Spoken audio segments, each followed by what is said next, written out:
Mesdames et messieurs, bonjour et bienvenue dans cette formation sur les statistiques pour l'analyse des données. Voulez-vous devenir un expert en analyse des données? Voulez-vous maîtriser Python, SQL, R, Excel, Tableau ou Power BI pour extraire des insights précieux? Voulez-vous être ces data analysts ou data scientists recherchés par les entreprises? C'est bon. Mais attendez une seconde. Qu'il vaut un outil entre les mains de quelqu'un qui ne comprend pas les bases? C'est là que la plupart échouent. Ils commencent par apprendre les outils que j'ai cités tantôt, Python, Excel, R, Power BI et quoi sais-je d'autre. Et se retrouvent par la suite bloqués. Pourquoi? Parce qu'ils n'ont pas les fondations solides.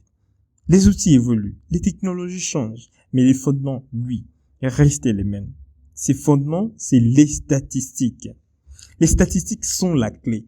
Elles vous permettent de comprendre vos données, de prendre des décisions éclairées et d'aller au-delà des simples tableaux et graphiques. Elles sont l'essence même de l'analyse des données. Félicitations! Si vous êtes ici, c'est que vous avez pris la meilleure décision. Commencez sur une base solide. Apprendre les statistiques avant tout. Et c'est ce qui fera toute la différence dans votre parcours. Je suis Oscar Aksansi, ingénieur en informatique, data analyst et formateur passionné depuis 2013. J'ai eu le privilège de former plus de 5000 apprenants en ligne et en présentiel. Et ce qui me passionne, c'est de transmettre les savoirs de manière simple, pratique et impactante. Je suis donc un lifelong learner, formateur et passionné de la data. Vous pouvez entrer en contact avec moi directement par LinkedIn en tapant Oscar Aksansi ou vous m'écrivez directement sur WhatsApp au plus 243 97 16 018 55 et je serai plus ravi de discuter avec vous sur le monde de la data. Et cette formation n'est pas juste un cours, c'est une expérience d'apprentissage immersive. C'est ce que nous allons couvrir ensemble pendant ces 6 jours. Aujourd'hui, nous allons commencer par les statistiques descriptives et échantillonnage. Demain, nous parlerons de probabilité et loi de distribution. Le troisième jour, nous verrons la corrélation, la dépendance et ACP. Le quatrième jour, nous parlerons d'inférence statistique et test d'hypothèse. Le cinquième jour, nous parlerons de la modélisation statistique, la régression, tout ce qui est régression linéaire, les régressions multiples, les clustering et aussi validation de modèles. Et le sixième jour, nous allons finir par une étude des cas et validation des connaissances qu'on aura acquis pendant ces 6 jours. Si vous suivez cette formation avec sérieux, si vous appliquez ce que vous apprenez, vous aurez un avantage énorme sur les autres. Vous ne serez pas juste quelqu'un qui utilise des outils. Vous serez un analyste qui comprend les données. Et ça, c'est inestimable. Alors, êtes-vous prêts? On commence tout de suite avec le premier module. Aujourd'hui, nous allons poser les bases. Si vous pensez que les statistiques sont compliquées, rassurez-vous, nous allons les aborder d'une manière claire, progressive et logique. Imaginez que vous êtes un enquêteur cherchant à comprendre le monde de données. Pour bien l'analyser, vous devez savoir quelles informations vous avez, comment elles sont structurées et comment les résumer efficacement. C'est exactement ce que nous allons voir aujourd'hui. Dans cette formation, aujourd'hui, nous allons parler des types de données et leurs échelles de mesure, la différence entre population et échantillon, les différentes techniques d'échantillonnage, les mesures statistiques de base pour mesurer les données, et nous allons finir sur comment représenter les données visuellement et interpréter leur distribution. Chaque concept sera expliqué avec des exemples concrets pour que vous puissiez non seulement comprendre, mais aussi appliquer immédiatement ces notions dans votre travail d'analyste des données. Prêt? D'accord, c'est parti. Commençons par une question simple mais essentielle. Qu'est-ce qu'est les statistiques? Les statistiques sont l'art et la science de collecter, organiser, analyser, interpréter et présenter des données. Elles permettent de transformer une grande quantité d'informations en insights compréhensibles et exploitables. Mais pourquoi est-ce crucial en analyse des données? Parce que sans statistiques, les données ne sont que des nombres bruts. Les statistiques nous permettent donc de donner sens aux données. Voulez-vous savoir si une campagne marketing a fonctionné? Statistique. Voulez-vous détecter une anomalie dans les ventes? Statistique. Voulez-vous prédire les tendances de consommation? Statistique. Dans ce cours, nous allons rendre les statistiques accessibles, utiles et appliquées à l'analyse des données. Maintenant, passons au premier concept clé, les types de données. Pour analyser correctement des données, il faut d'abord comprendre leur nature. Toutes les données ne se ressemblent pas. C'est ce qu'on appelle des variables. On distingue deux grandes catégories. Nous avons les variables qualitatives qu'on appelle catégoriques et les variables quantitatives qu'on appelle numériques. Les variables qualitatives expriment des catégories et ne sont pas des nombres en soi. Nous pouvons avoir par exemple le nom du produit, iPhone, Samsung, Huawei, couleur préférée, rouge, bleu, vert, satisfaction client, satisfait, neutre, insatisfait. Vous voyez qu'elles expriment des catégories. Elles ne sont pas des nombres en soi. Tout ce qui est là ne sont pas des nombres. Et par la suite, nous avons des variables quantitatives numériques. Elles représentent des valeurs mesurables et numériques. Par exemple, nous avons l'âge d'un client, 25 ans, 30 ans, 40 ans, revenu mensuel, 10 000, 5 000, 10 000 dollars, la taille d'une personne, 1,75 mètres, 1,63 mètres, 1,80 mètres.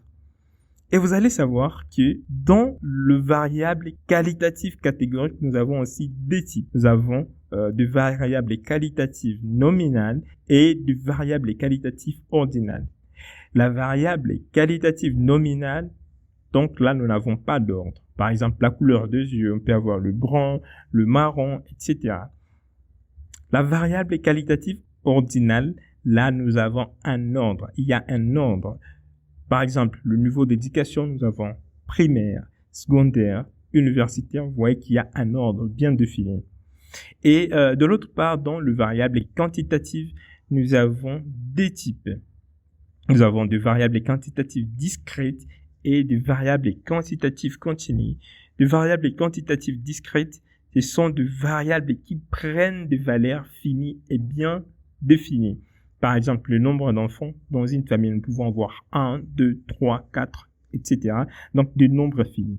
Alors que des variables quantitatives continues, elles prennent une infinité de valeurs dans un intervalle. Par exemple, le poids d'une personne, on peut avoir 70,2 kg, 70,23 kg. Vous voyez qu'entre 70,2 et 70,23, il y a une infinité de nombres qui peuvent être là. Et c'est pourquoi on les appelle les variables quantitatives continues. Alors, faisons un petit exercice rapide pour vous aider vraiment et voir si vous aviez compris les différents types de variables. Imaginez que vous travaillez pour une entreprise de e-commerce. Parmi ces variables que je vais vous montrer tout à l'heure, lesquelles sont qualitatives, lesquelles sont quantitatives. OK? Nous avons par exemple le nombre de clients achetés. C'est quel type de variable? Vous pouvez noter vos réponses juste à côté ou dans le commentaire de cette vidéo. 2. Type de carte bancaire. Visa, Mastercard. Le montant total dépensé et les niveaux de satisfaction. Ok, voilà. Comme vous l'aviez absolument deviné, les nombres de produits achetés sont des variables quantitatives discrètes. Ok, on peut avoir 1, 2 ou 3 produits. Et c'est pourquoi, comme ce sont des nombres, nous les appelons des variables quantitatives discrètes parce que c'est bien défini. Les types de cartes bancaires utilisées, nous avons ici des variables qualitatives nominales. Pourquoi? Là, on ne peut pas additionner Visa et Mastercard. Ce sont des qualités, ok? Ce sont des catégories. Et nominales parce qu'on peut les nommer. Nous avons Visa, Mastercard, il n'y a qu'un ordre bien défini, ok? On peut dire Mastercard ou Visa et Mastercard. Donc, c'est pourquoi c'est nominal. Et montant total dépensé, c'est quantitatif continu parce qu'on peut avoir 10,20 € dépensés, 100,3 € dépensés. Et là, c'est continu. Et au finish, nous avons les niveaux de satisfaction du client. On peut dire bon, mauvais, excellent. Donc, il y a un ordre. C'est pourquoi nous avions dit, ici nous avons des variables qualitatives ordinales. Super. Maintenant que vous avez compris les types de données, passons à la notion de population et d'échantillon. Nous venons d'explorer les différents types de données. Mais avant d'analyser ces données, il faut savoir d'où elles viennent et comment nous les sélectionnons. C'est là que les concepts de population et d'échantillon entrent en jeu. Commençons par la population. Qu'est-ce qu'est une population? Une population en statistique désigne l'ensemble des individus ou des objets d'étude sur lesquels nous voulons tirer des conclusions. Par exemple, tous les habitants d'un pays, tous les clients d'une entreprise, tous les étudiants d'une université. Le problème ici est qu'il est souvent impossible ou trop coûteux d'étudier toute la population. C'est pourquoi nous allons utiliser un échantillon. Qu'est-ce qu'est un échantillon? Un échantillon est un sous-ensemble représentatif de la population. Il doit être choisi de manière à refléter fidèlement les caractéristiques de la population. Par exemple, un groupe de 100 électeurs sur 10 millions pour une enquête électorale. Un échantillon de 500 clients pour une analyse. Un échantillon de 500 clients pour analyser les préférences d'achat. Pourquoi c'est important? Parce que nos analyses et conclusions sont basées sur l'échantillon. Et si l'échantillon est biaisé, nos résultats seront erronés. Parlons des techniques d'échantillonnage. Il existe plusieurs manières de constituer un échantillon. Alors, dans cette formation, je vais vous présenter les principales méthodes utilisées en analyse des données. Premièrement, nous avons l'échantillonnage aléatoire simple. Ici, chaque individu de la population a la même probabilité d'être choisi. C'est la méthode la plus simple et la plus objective. Exemple, tirons au hasard 500 étudiants d'une université pour une enquête sur la qualité des cours. L'avantage ici est qu'on évite les biais et l'inconvénient est qu'il peut être difficile à mettre en œuvre pour une grande population. Le deuxième type, c'est l'échantillonnage stratifié. Ici, la population est divisée en groupes homogènes qu'on appelle strates et on prélève un échantillon proportionnel dans chaque strate. Exemple, pour une enquête sur le salaire moyen d'une entreprise, on divise les employés en cadres, techniciens et ouvriers et on prélève des individus dans chaque groupe proportionnellement. L'avantage ici est qu'on a une meilleure précision des résultats et l'inconvénient est qu'il faut bien connaître la structure de la population. Nous avons aussi l'échantillonnage par grappe ou par cluster. Ici, au lieu de choisir des individus, on sélectionne des groupes entiers, grappes au hasard. Par exemple, pour une enquête nationale sur l'éducation, on sélectionne des écoles entières et on interroge tous les élèves de ces écoles. L'avantage ici est que c'est plus simple à mettre en place. Et l'inconvénient est qu'on peut introduire un biais si les grappes ne sont pas bien choisies. Et enfin, il y a échantillonnage systématique. Ici, on sélectionne un individu tous les X éléments d'une liste de données. Par exemple, dans une base de données des clients classée par date d'inscription, on sélectionne un client tous les 3 clients inscrits. L'avantage ici est que c'est facile à mettre en œuvre et l'inconvénient est que ça peut introduire un biais si la liste a un ordre caché. C'est ce qu'on appelle la saisonnalité. Alors, quelle méthode choisir? Cela dépend du contexte et des données disponibles. Mais pour voir cela, faisons encore un petit exercice rapide pour voir quel type d'échantillon vous allez utiliser. Alors, imaginons encore que vous voulez étudier les préférences des utilisateurs d'un site e-commerce. Nous avons 2 questions là-bas. Quelle méthode d'échantillonnage utiliserez-vous si vous voulez éviter tout biais? Quelle méthode sera la plus rapide si vous avez peu de temps?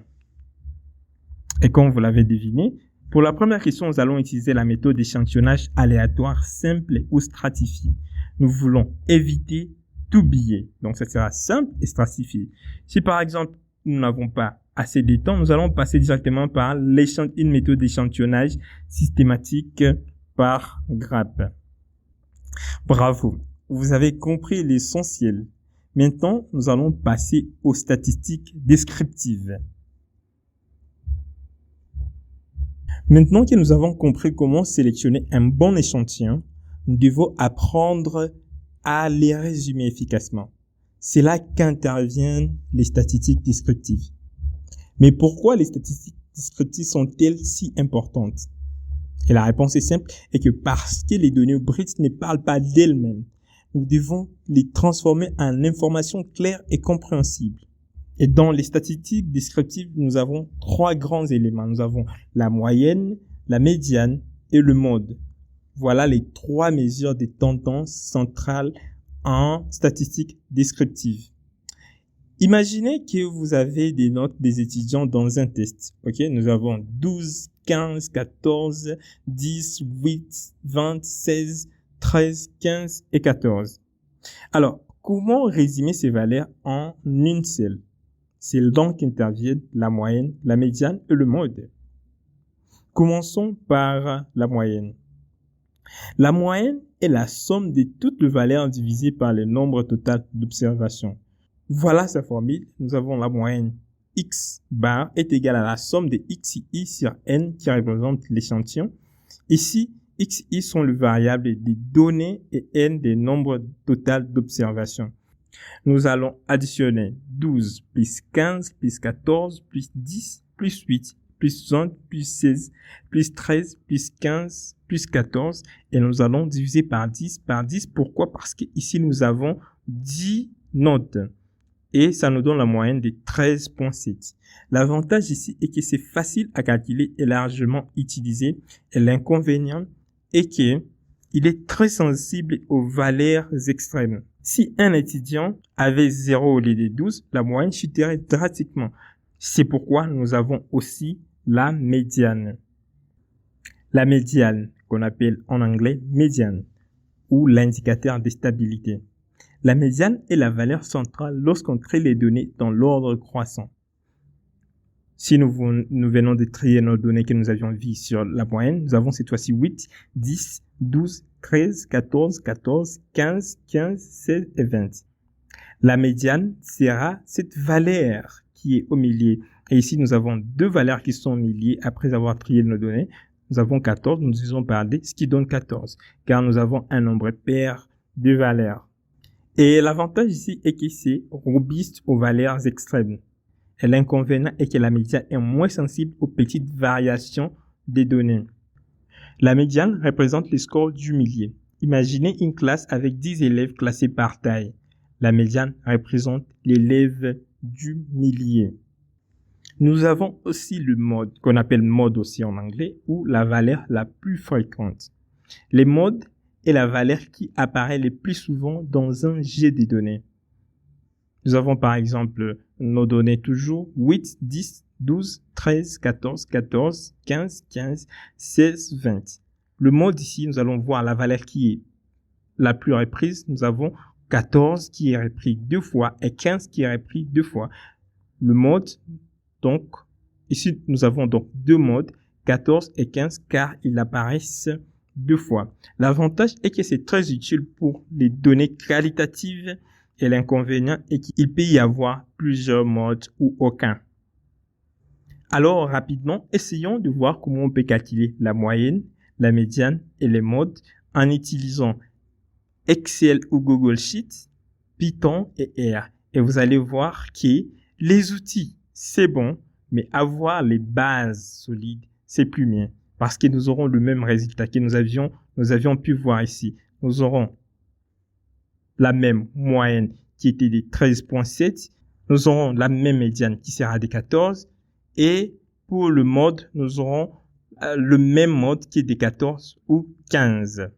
Et donc, vous allez comprendre que les outils, c'est bon, mais les bases, c'est plus bien. Nous allons commencer par voir comment on peut calculer la moyenne, le médiane et le mode sur Excel ou Google Sheets. Moi, je vais utiliser Google Sheets, mais si vous avez Excel, vous pouvez faire la même chose et ça va marcher. Je vais faire spreadsheet.google.com et vous devez vous rassurer que vous êtes connecté avec votre compte Gmail dans votre navigateur. Je vais cliquer sur la feuille des calculs vierge ici. Et une fois cliqué, voilà Google Spreadsheet qui vient de s'ouvrir. Ou vous pouvez le faire même sur Excel comme je disais tantôt. Et je vais mettre mes données que j'avais utilisées dans le cours là-bas. Nous avons les notes de nos étudiants. Nous voulons calculer la moyenne, le médiane et le mode. Comment nous allons faire pour calculer la moyenne? Je vais faire égal moyenne. Je clique une seule fois sur la moyenne et je sélectionne mes données ici et je valide avec entrée. Et voilà, il me dit 13,7, la même chose que nous avions calculé. Si je vais calculer la médiane, je vais faire égal médiane et je clique sur la fonction médiane. Je sélectionne mes notes et je valide avec entrée. Et me dit que la valeur médiane, c'est 14. Même chose que nous avions trouvé. Et enfin, pour trouver le mode, nous allons faire mode. Et il me dit ici, le mode, c'est pour calculer la valeur la plus courante d'un ensemble de données.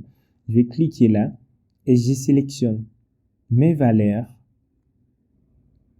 Et je fais entrer. Il me dit que c'est 15 qui est la valeur qui est plus retournée. Et si jamais, je pourrais ajouter 16 là, ou 6, vous allez voir que c'est 14 qui est plus représenté ici. Et tout se change automatiquement. Voilà comment vous pouvez calculer la moyenne, le médiane ou le mode sur Google Spreadsheet, éventuellement sur Excel. Alors, par la suite, voyons comment on peut faire la même chose sur Python ou sur R. Pour faire cela sur Python, je vais ouvrir un autre onglet ici. Mon navigateur, je vais taper jupyter.org/try et je fais entrer. Et vous allez voir, il y a Jupyter qui vient de s'ouvrir. Jupyter, au fait, c'est une plateforme qui vous aide à exécuter différents codes sans pour autant installer directement localement sur votre ordinateur. Donc, vous pouvez utiliser les langages Python ici, vous pouvez utiliser les langages C++, Julia, je sais pas, R, Ruby et plusieurs autres. Et pour ma part, je vais juste prendre d'abord Jupyter Notebook pour Python ici. Et voilà, il y a une notebook qui vient de s'ouvrir, une notebook d'introduction. Je peux venir ici sur File et je vais cliquer sur New Text Notebook et je vais prendre Python pour que je crée quelque chose de nouveau. Et voilà, il vient d'ouvrir une nouvelle notebook et je vais choisir les kernels. Je vais prendre Python qui est là par défaut et je clique sur Select. Alors, ici, je vais taper les codes Python pour pouvoir m'aider à calculer la moyenne des notes des étudiants. Et pour aller vite, j'avais déjà prévu les codes. Je vais juste les coller là et vous expliquer ce que je viens de faire. Ici, je viens d'importer une librairie qui s'appelle NumPy et je l'ai définie comme NP. Ici, j'importe le module statistique et voilà mes notes. Les notes égales ce qui était là, 12, 15 jusqu'à 14. Et là, la moyenne est égale. En utilisant la librairie NumPy, je vais utiliser min pour trouver la moyenne des notes. Même chose pour la médiane, je vais faire NP, la librairie NumPy, médiane des notes, et mode, je vais utiliser le module statistique importé, je vais trouver le mode. Et si je vais les afficher, je vais juste utiliser print f moyenne, j'affiche la moyenne qui est là, j'affiche la médiane et j'affiche enfin le mode. Et si j'exécute ici, vous voyez que je viens de trouver la moyenne qui est de 13.7, la médiane de 14 et le mode de 15. C'est la même chose que nous avions sur Excel. Essayons aussi de voir comment on peut calculer la moyenne, la médiane et le mode sur R. Je vais encore revenir ici et taper la même chose, jupyter.org/try. Et cette fois-ci, je vais descendre et prendre le langage R ici en bas. Et si je récupère le langage R, je vais patienter quelques minutes qu'il lance le Blender parce que c'est là où je vais exécuter mon langage R. Et voilà, après quelques secondes, il vient de lancer aussi l'index de R. Je vais venir dans File et je vais prendre New et je vais prendre Notebook. Et lorsque c'est ouvert, il me demande de choisir les kernels. Rappelez-vous, ici, nous allons utiliser les langages R. Donc, je vais venir choisir ici et je prends R et je clique sur Select. Et si je vais mettre les codes pour calculer la moyenne, la médiane et les modes de mes notes. Et je vais coller rapidement les codes que j'avais déjà copiés. Et je vais coller là. Voilà les codes R pour pouvoir calculer la moyenne, la médiane et le mode. Et je vais commencer par la définition du vecteur des notes.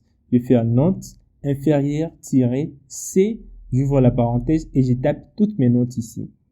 Et puis, je vais faire le calcul des moyennes inférieure-min. Donc, je vais utiliser la fonction min ici dans R pour pouvoir calculer la moyenne des notes, médiane pour pouvoir calculer la médiane, et je vais utiliser le mode en tapant ceci. Voilà directement comment on le fait dans le langage R. Et pour les afficher, donc je vais utiliser la fonction cat pour pouvoir afficher la moyenne, la médiane et le mode. Et je vais chaque fois passer à une nouvelle ligne. Et si j'exécute ces codes ici, et vous allez voir que c'est presque le même valeur que j'ai pu trouver sur Google Spreadsheet, même valeur que j'ai pu trouver sur Python et même valeur que je viens de retrouver sur le langage R. Et vous allez comprendre, les amis, que c'est la même chose. Les mêmes valeurs qu'on a trouvées sont les mêmes partout. Et donc, ce qui est plus important, ce ne sont pas les outils que nous utilisons, mais ce sont les bases statistiques que nous avons pour pouvoir calculer cela. Vous pouvez voir qu'il y a une petite différence ici sur le mode, ici sur le langage R. J'ai trouvé que c'était 14, le mode était 14, mais sur le langage Python, j'ai trouvé que c'était 15. Pourquoi? Parce que ici sur Python, j'ai des 15 ici, 15 et 15, mais aussi 14 et 14. Et là, commencer par mettre 15, qui est repris 2 fois. Et cela, c'est par raison de préférence des Python. Mais sur R, il a plutôt mis 14 parce que 14 aussi est repris 2 fois. Ici, et 15 ici, 2 fois, ici et ici. Mais si je remplace le premier 14 avec 17 par exemple, et que j'exécute, vous allez voir que le mode c'est 15. Et si je fais la même chose sur Python, ici je mets aussi 17, vous allez voir cette fois-ci que nous avons le même valeur, le même réponse que nous trouvons sur Python, c'est le même réponse que nous trouvons sur R. Et vous comprenez que c'est la même chose. Et toutes ces discussions qui sont là sur faut-il apprendre pour l'analyse des données Python ou faut-il plutôt apprendre R, venez de voir qu'on a toujours le même résultat. Et alors, c'est vous qui choisissez, soit vous voulez utiliser Python, soit vous voulez utiliser R. Éventuellement, vous pouvez utiliser Excel pour faire certaines analyses des données. Et voilà, vous avez maintenant 3 outils puissants pour mesurer vos données. Mais, est-ce suffisant? Non, car nous avons besoin de mesurer la dispersion des données. Nous avons appris à mesurer les données avec la moyenne, la médiane et le mode. Mais cela ne suffit pas. Imaginez des classes avec une moyenne de 14 sur 20 à un examen. Comme vous pouvez le voir, la classe A a toujours des 14 partout, des notes 14, 14, 14, alors que la classe B est plus ou moins homogène. Si vous essayez de calculer la moyenne, vous allez voir que la moyenne est la même. Mais les données sont trop différentes. La différence, la classe A est homogène, alors que la classe B est très dispersée. C'est pourquoi nous devons mesurer la dispersion. Et commençons par l'étendue qu'on appelle en anglais range ou l'écart maximum ou minimum. L'étendue est la différence entre la valeur maximale et la valeur minimale. Et la conformule étendue est égale max x moins min x. Par exemple, pour la classe B, l'étendue est égale à max de x moins max min qui donne 20 moins 15. On a la réponse 15. L'avantage ici est que c'est simple à comprendre et l'inconvénient est que c'est très sensible aux valeurs extrêmes. L'étendue nous donne une idée de la variation, mais ce n'est pas suffisant. On a besoin d'une mesure plus fiable et robuste. C'est la variance et l'écart type. La variance, qu'on appelle en anglais variance, c'est l'écart moyen au carré. La variance mesure l'écart moyen entre chaque valeur et la moyenne, en élevant au carré pour éviter les valeurs négatives. Elle a comme formule sigma au carré est égal à la somme des xi moins xi bar au carré, on divise par n, où xi sont les valeurs des données, x bar est la moyenne et n est le nombre total d'observations. Prenons encore l'exemple de la classe B avec la moyenne des 14. Vous pouvez voir ici, nous avons les valeurs qui sont dans cette classe. Si on fait x et moins x bar, donc 5 moins 14, ça donne 9, 8 moins 14, 6, 10 moins 14, ça donne moins 4, etc., etc. On a des x moins x bar. Et si nous essayons d'élever ces valeurs au carré, nous avons moins 9 au carré, ça donne 81, moins 6 au carré, 36, moins 4 au carré, 16, etc. Et si nous essayons alors de sommer tout ceci, donc nous avons 81 plus 36 plus 16 plus 4 plus 0 plus 4 plus 16 plus 25 plus 36 plus 36, divisé par 10, donc les nombres d'échantillons, nous avons la variance qui est égale à 14,4. L'avantage est qu'elle est utilisée pour comparer des dispersions et l'inconvénient est qu'il est difficile à interpréter car elle est en unité au carré. C'est bien, mais une mesure au carré n'est pas intuitive. C'est pourquoi nous prenons la racine carrée de la variance pour obtenir l'écart type.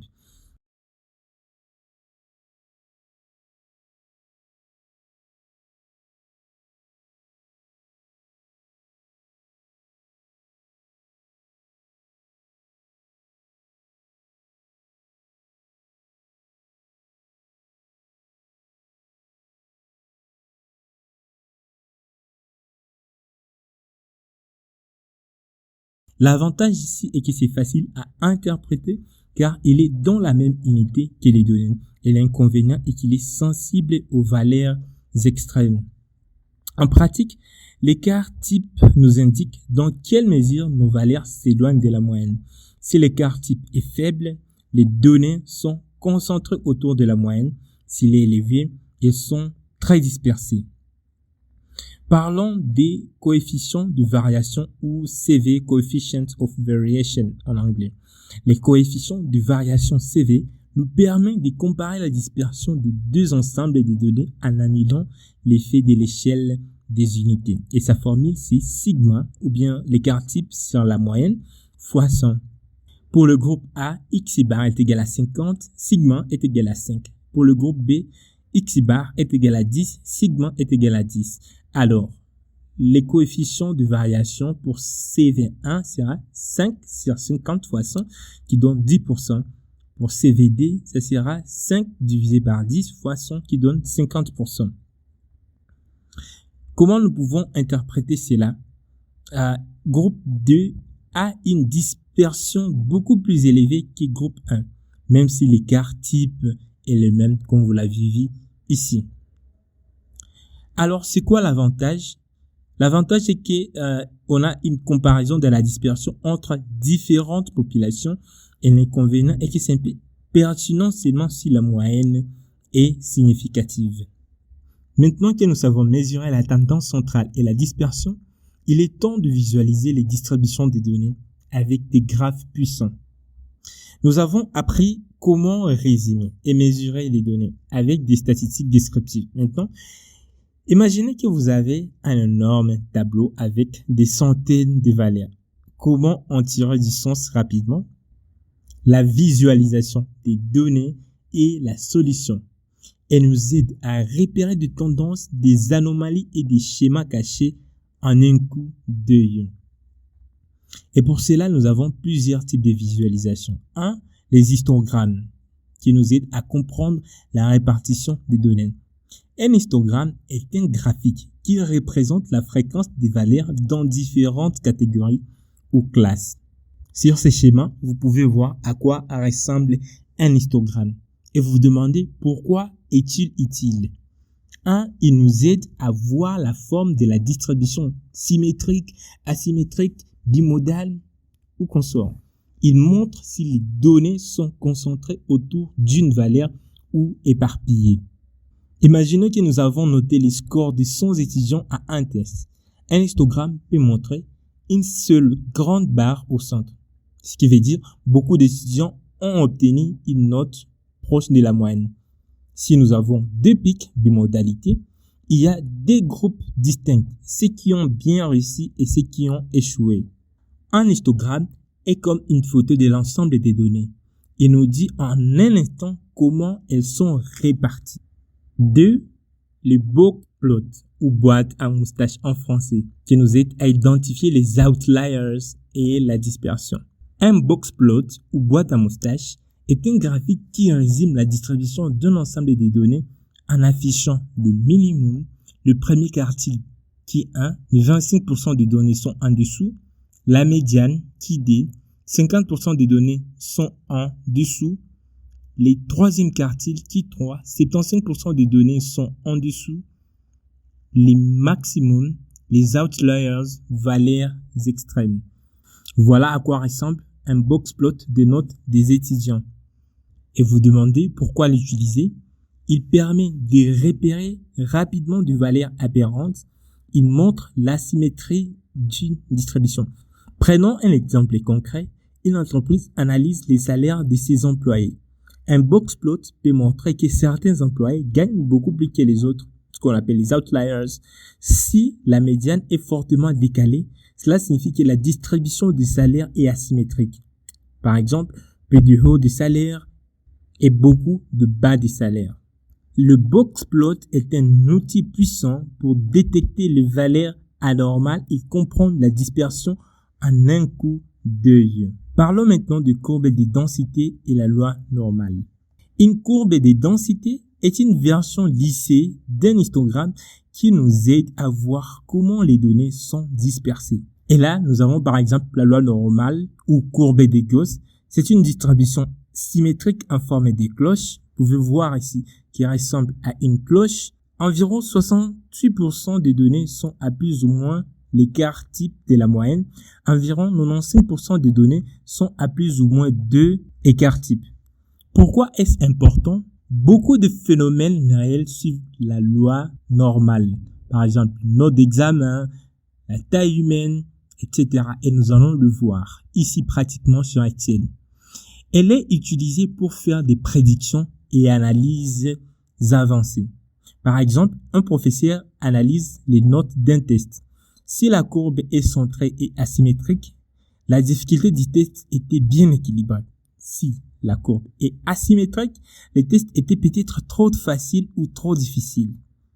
Comprendre la loi normale est essentiel car elle est à la base de beaucoup d'analyses statistiques. Parlons des quartiles et outliers qui nous aident à identifier les valeurs extrêmes. Les quartiles sont des valeurs qui divisent un ensemble de données en 4 parties égales. On a les qui 1, le premier quartile 25%, où 25% de valeurs sont en dessous. Qui 2, deuxième quartile 50%, la médiane. Qui 3, troisième quartile 75%. 75% de valeurs sont en dessous et on a le max, le maximum. Voilà à quoi ressemblent les quartiles et les outliers. On verra comment faire cela directement sur Excel. Comment détecter un outlier?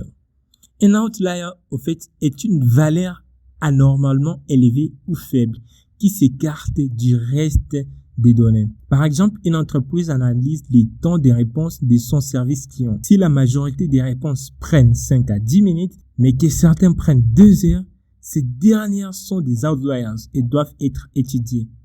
Ce que vous devez retenir est que les outliers peuvent être des erreurs ou des cas spéciaux. Il est crucial de les identifier pour améliorer nos décisions. Et sans pour autant tarder, nous allons passer sur Excel et nous allons essayer de faire un exercice pratique. On va ensemble créer un histogramme avec des notes d'un groupe d'élèves, construire un box plot pour visualiser les ventes d'une entreprise. Nous allons tracer une courbe de densité et vérifier si les données suivent une loi normale. Et enfin, nous allons finir par identifier les valeurs aberrantes à l'aide des quartiles. L'écart type, abrégé par sigma, appelé en anglais Standard Deviation, est simplement la racine carrée de la variance. Et voilà sa formule. La variance élevée en racine carrée, c'est ce qui donne l'écart type. Et on peut avoir sigma, racine carrée de 25.4, qui donne 5.04. Et nous voilà sur Excel pour pouvoir pratiquer ce que nous avons vu. Ici, nous avons les données d'une entreprise. qui produit certains produits. On a le produit 1 jusqu'à produit 4. Voilà les quantités qui sont produites en janvier, en février et en mars. Et on nous demande pour chaque mois de trouver les totals qui a été produit. OK? Alors, ici, pour trouver le total, la quantité totale des mois de janvier, je vais utiliser la fonction somme. Je vais faire égal la somme. Je vais écrire somme. Je double-clique sur somme et je sélectionne toutes les quantités qui ont été produites en janvier et je fais entrée. Et là, je trouve 2055. Pour février, je ferai la même chose, égal somme. Je double-clique sur somme et je sélectionne. Et éventuellement, pour mars, je fais somme. Je double-clique et je sélectionne tout ce qui est là. Voilà les quantités totales qui ont été produites pour chaque mois. Alors, si nous voulons représenter cela graphiquement, comment nous allons le faire? Je vais sélectionner ces éléments ici et je peux venir dans Insertion et là, je peux cliquer sur Graphique recommandé. Il va me suggérer les types de graphiques que je peux utiliser ici. Je peux, par exemple, utiliser des histogrammes, je peux utiliser des secteurs. Si je prends, par exemple, les histogrammes, OK, là, vous pouvez voir les totals qui a été produit pour chaque mois. Et éventuellement, je peux venir ici et changer le modèle et voir même changer mes couleurs là.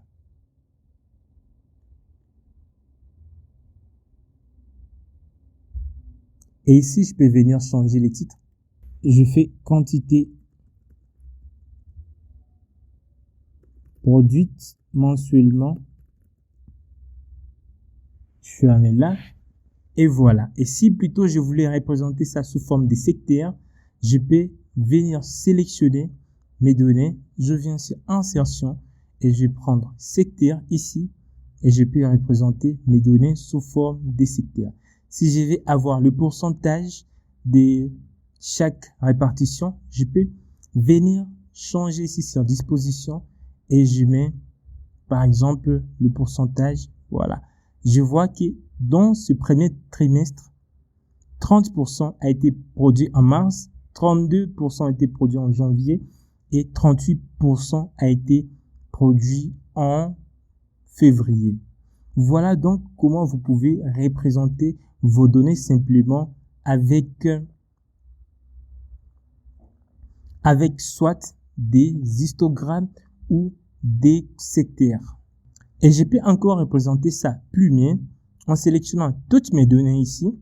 Je viens dans Insertion, je vais prendre Graphique recommandé et vous voyez qu'il me donne plusieurs types de graphiques. Je pense que nous parlerons de ça en long et en large lorsque nous allons voir Excel. Et si plutôt je vais représenter ça statistiquement juste pour le mois de janvier, je vais venir ici, là où il y a insérer un graphique statistique. Et si je sélectionne là, il me dit que en janvier, nous avons ici 5 valeurs qui sont entre 105 et 104. Nous avons 7 valeurs qui sont comprises entre 140 et 175. Et nous avons 2 valeurs qui sont comprises entre 175 et 201.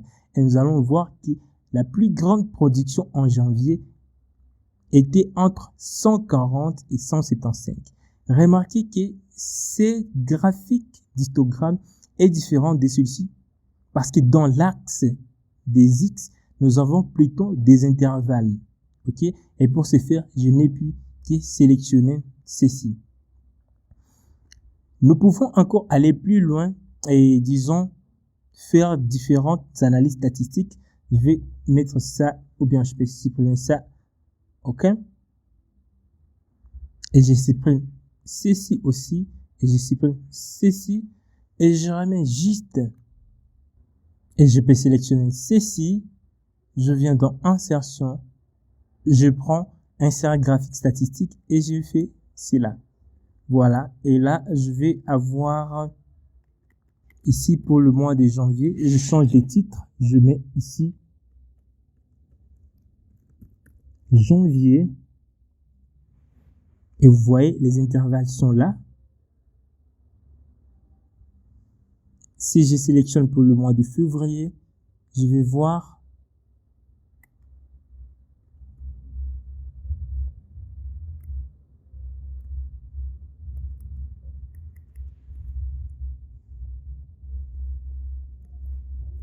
février.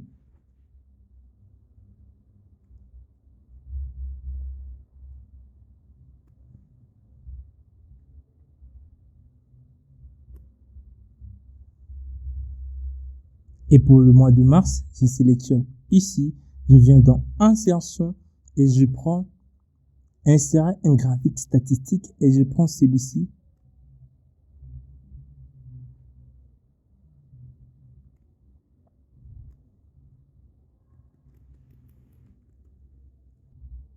Et je peux juste agiter un peu comme ça, rapidement.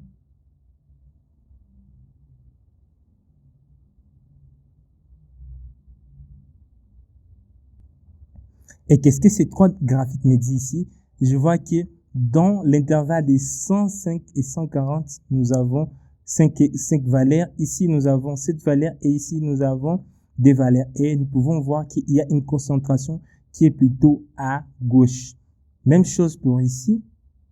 Mais dans le mois de mars, nous avons presque les mêmes valeurs dans l'intervalle 104 à 170 à 137.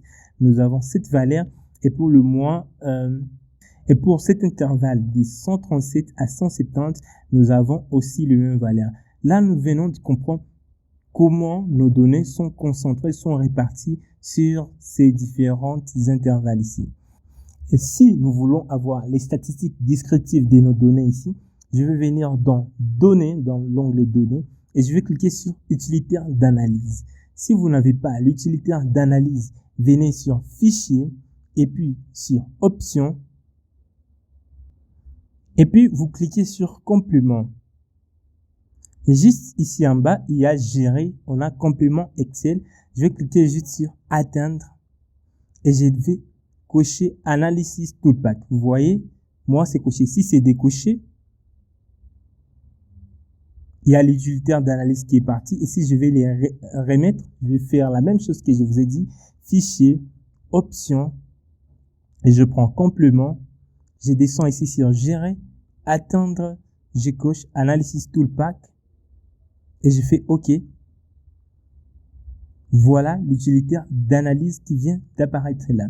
Alors, comme je le disais tantôt, je vais juste sélectionner mes données dont je vais trouver leurs statistiques descriptives. Je vais cliquer sur Utilitaire d'analyse et il y a cette petite fenêtre d'utilitaire d'analyse qui va s'afficher. Et là, il vous donne plusieurs choses que vous pouvez faire. Vous pouvez faire l'analyse des covariances, l'analyse des corrélations qu'on va voir par la suite. Et comme on a déjà parlé des statistiques descriptives, je peux prendre statistiques descriptives. Je clique sur OK. Et voilà, il me demande de sélectionner la plage d'entrée de mes données. Je sélectionne cette plage ici. Et il me demande est-ce que mes entêtes, ce que je viens de sélectionner, contient des entêtes. Je coche ici intitulé en première ligne. Et qu'est-ce que je vais faire? Je vais juste cocher. Je vais avoir un rapport détaillé. Où est-ce que je vais mettre mon rapport détaillé? Je clique là et je vais mettre par exemple ici, juste ici en bas, dans F17. Et puis je clique sur OK. Il vient de me générer mes statistiques descriptives. Je peux voir pour le mois de janvier, la moyenne c'est des 146,78. L'écart type, c'est ceci. Médiane, on a le médiane. Mode, il n'y a pas de mode parce qu'il n'y a pas une valeur qui est reprise plusieurs fois. Nous avons l'écart type, nous avons la variance et beaucoup d'autres choses que nous avions vues dans la statistique descriptive. Même chose pour février, même chose pour mars. Donc, sans pour autant utiliser des formules, avec l'utilitaire d'analyse sur Excel, vous avez directement vos valeurs de la statistique descriptive.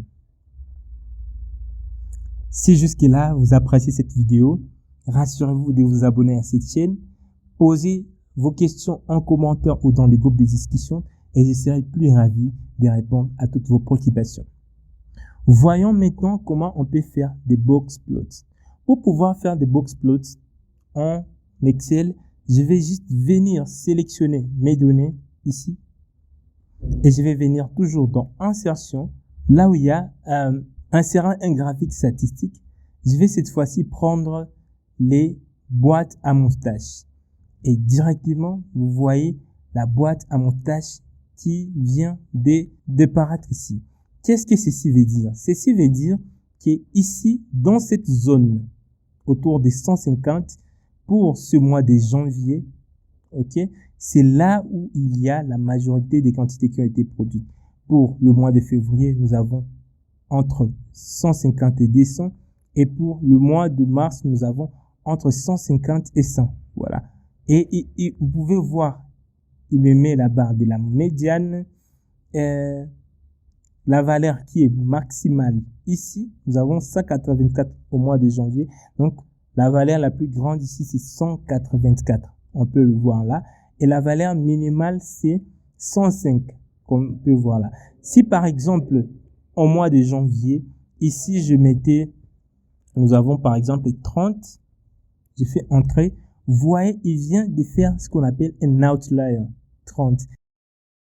C'est une valeur qui sort de la tendance générale que nous avons dans nos données. Et c'est ce qu'on appelle un outlier. Je pense que vous comprenez comment créer ces box plots et comment les interpréter. Lorsque nous avons une boîte à moustache qui est largement moyenne comme ça, donc la plupart des données sont dans cette région ici. Mais quand nous avons une boîte à moustache plus grande, donc la plupart des données sont dans cette région ici pour le mois de mars. Et si nous avons une boîte à moustache comme ça, donc la plupart des données sont dans cet intervalle entre 150 et 200 pour le mois de février. Alors, rapidement, essayons de parler de la loi normale. Comment on peut créer cette courbe de loi normale que je vous ai montré. Imaginons, nous avons le poids des différentes personnes. Nous avons repris ici tout le poids des personnes que nous avions pu mesurer. Ok? La première personne avait 25 kg et la dernière personne que nous avions mesurée avait 124 kg. Si je vais trouver, par exemple, la moyenne des poids de ces personnes, comment je fais? En Excel, je vais faire égal, moyenne, j'ai double-clic sur moyenne et je vais sélectionner mes données ici. Et voilà mes données sélectionnées. Je vais faire entrer et me dit que la moyenne est de 74,5. Et pour trouver l'écart type, je vais faire égal, écart type. Je double-clique sur écart type point standard et je vais sélectionner mes données là.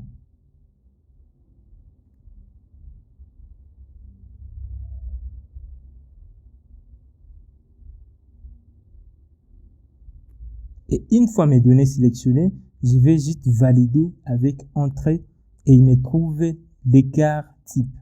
Alors, comment je vais construire cette courbe de loi normale? Je vais commencer par ajouter une colonne de distribution. Je vais créer une autre colonne qui s'appelle distribution. Et pour trouver la distribution, je vais utiliser la loi normale. Je fais égal loi.normal. .n. Je double-clique là. Et le X qui est demandé ici, c'est le poids. Point virgule. L'espérance, c'est cette moyenne qui est ici. Point virgule. L'écart type. L'écart type, nous avons l'écart type là. Et la cumulative, je vais mettre 0. Je ferme la parenthèse. Mais avant d'incrémenter, je clique là où il y a aider. Je clique là, je sélectionne espérance et j'appuie sur F4 pour pouvoir bloquer cette valeur, ok? Comme ça, si j'incrémente vers le bas, ces valeurs ne vont pas sortir. Même chose pour F3, je clique sur écart type et j'appuie sur F4. Donc, ou bien j'écris manuellement des dollars devant et devant 3. Et j'ai fait alors entrer. Et là, je peux double-cliquer pour pouvoir incrémenter. Et ce sont ces valeurs de distribution qui vont me permettre de pouvoir tracer ma courbe de loi normale. Je vais venir ici sur insertion, Et je vais prendre juste ici en bas, insérer un nuage de points. Et ici, je vais plutôt prendre nuage de points avec courbet lissé marqueur. Et voilà, nous avons la distribution de nos poids.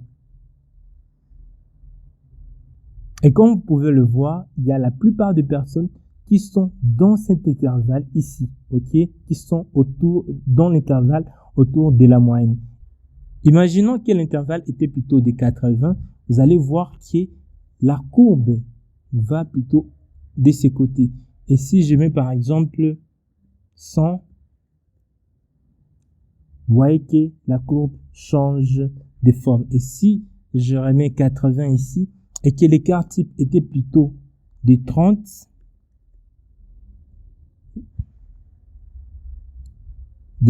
où je vais mettre, disons, des 10, vous voyez que la courbe de distribution change de forme et elle devient plus fine. Mais si j'augmente ou si je dis que l'écart type est plutôt de 60, la courbe devient plus plate. Et si je remets là, il y avait 30 et ici, il y avait 79. Voilà comment on crée cette courbe de distribution ou de loi normale. Je pense déjà dans la deuxième leçon, nous allons voir en profondeur comment interpréter cette courbe et comment elle peut nous être utile. J'espère que vous avez aimé cette vidéo.